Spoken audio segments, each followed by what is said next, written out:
Olá, seja bem-vindo ao canal Resumo de Odonto. Que bom que você chegou até aqui ao nosso canal. Ficamos felizes em tê-los aqui.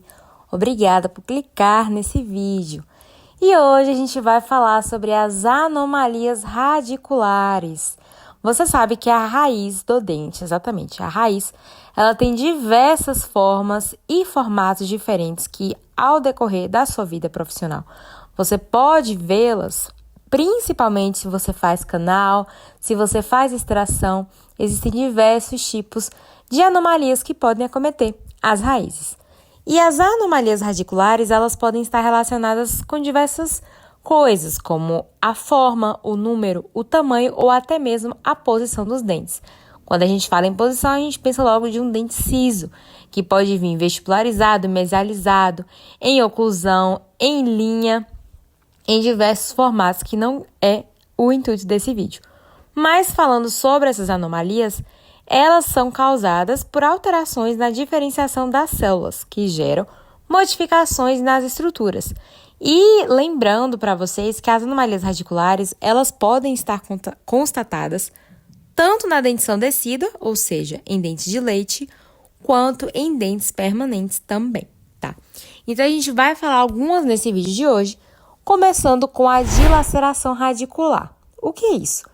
É caracterizada por ser uma anomalia em que há um desvio ou uma angulação anormal da raiz, ou até mesmo menos frequente da coroa dentária.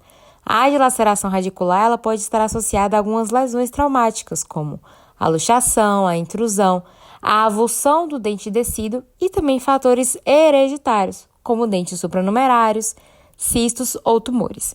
Na maioria das vezes, a gente consegue ver um caso de dilaceração radicular ou até mesmo de outras anomalias radiculares através de exames de imagem, como radiografias panorâmicas, radiografias pré-apicais, tomografias computadorizadas e outros. A dilaceração radicular é nada mais nada menos do que um distúrbio de formação, que vai produzir uma curvatura acentuada ou suave da raiz, podendo acometer qualquer porção da raiz.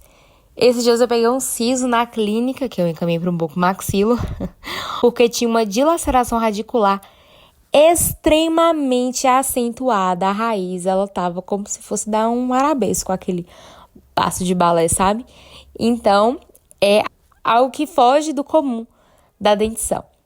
E qual é o tratamento dessa dilaceração radicular? É o tratamento ortodôntico ou as exodontias. Outro que a gente tem, muito famoso, são as raízes supranumerárias. O que são isso? São dentes extras na arcada dentária, ou seja, na parte superior ou na parte inferior. As raízes supranumerárias, elas são formadas durante o desenvolvimento dentário, juntamente com a dentição, ou seja, com os outros dentes. E pode acometer qualquer região. Então, é muito comum, quando a gente fala de supranumerários, afetar os dentes anteriores, principalmente superiores, caninos, prés ou até mesmo incisivos. E a gente vê isso muitas vezes impactado, tá? A prevalência de dentes extranumerários ou até mesmo hiperdontia, que é quando tem um crescimento excessivo de dentes, ocorre com maior frequência na maxila, tá? E também na dentição permanente em homens. E geralmente ela é associada a apenas um dente, mas eu já vi casos associados a mais de 3 dentes, por exemplo. Então o paciente tinha, ao invés de ter 3 molares, habitualmente tinha 4, ou até mesmo, em vez de ter 2 prés, tinha 3 prés, ou 2 caninos, tá? Mas geralmente acomete mais pré ou molar, quando se trata de hiperdontia. O outro que a gente vai falar são as conhecidas concrescências, que é quando há união de 2 ou mais dentes, irrompidos ou não pelo cemento. Uma dificuldade para as movimentações ortodônticas e exodontias. Você imagina tirar um dente concrescente? Muito complicado. E nesse tipo de união dentária, que é a concrescência, a ligação se dá através do cemento, as raízes. Ou seja, não há união da porção dentinária, então você consegue delimitar o esmalte e a dentina de ambos os dentes, porém a raiz, ou seja, o cemento, é mais unido. E esses casos são comuns em terceiros molares. Muitas vezes acaba que o paciente tem um terceiro molar e ele está fusionado com o segundo molar, ou até mesmo com o quarto molar. O tratamento da concrescência, na maioria dos casos, ou deixar ele quieto, né? Se não estiver causando nenhum incômodo para o paciente, cárie, ou algo do tipo, ou então exodontia. Porém, nesse caso, o paciente ele pode vir a perder 2 ou mais dentes.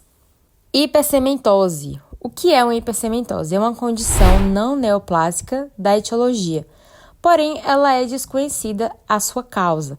Tem uma caracterização pela formação excessiva de semento na raiz de um ou mais dentes. E a hipersementose, na radiografia, a gente consegue observar alterações na anatomia, tá? Então, tem essas alterações nas raízes dentárias com estruturas de suporte preservadas.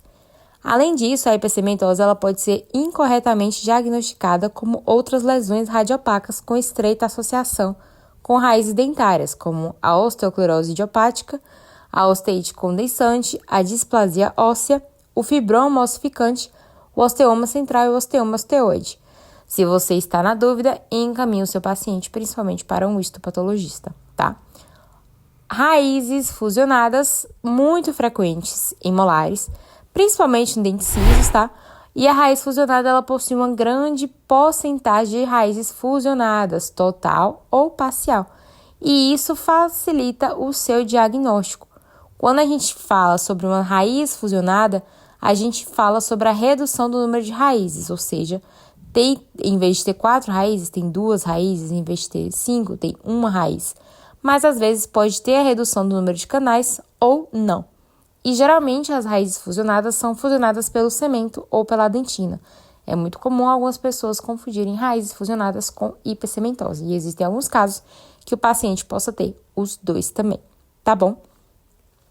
Gente, então essa foi a nossa videoaula. Espero muito que vocês tenham entendido. Qualquer dúvida, pode deixar aí embaixo nos comentários, tá? E se você chegou até agora e não se inscreveu no canal, inscreva-se aqui embaixo, que ajuda muito a gente. Aproveita e deixa o like se tu gostou desse vídeo. E também ative o sininho para não perder os nossos vídeos que saem toda semana, tá bom? E se tiver qualquer dúvida, deixe embaixo, como já falamos anteriormente. E é isso. Muito obrigada por ter assistido até aqui e valeu!